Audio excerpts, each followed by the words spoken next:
So hello guys, आज हम बनाने जा रहे हैं राजमा एंड चावल। राजमा चावल सबकी फेवरेट है, जैसे कि मेरे भी फेवरेट है ना। उसको स्टार्ट करते हैं।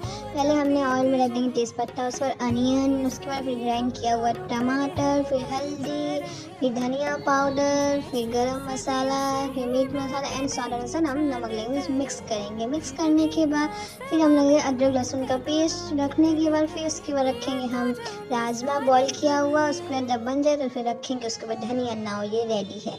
और देखिए, उनके खाने का मन भी कर। सो जाइए आप भी बनाए, इंजॉय करिए। Bye bye.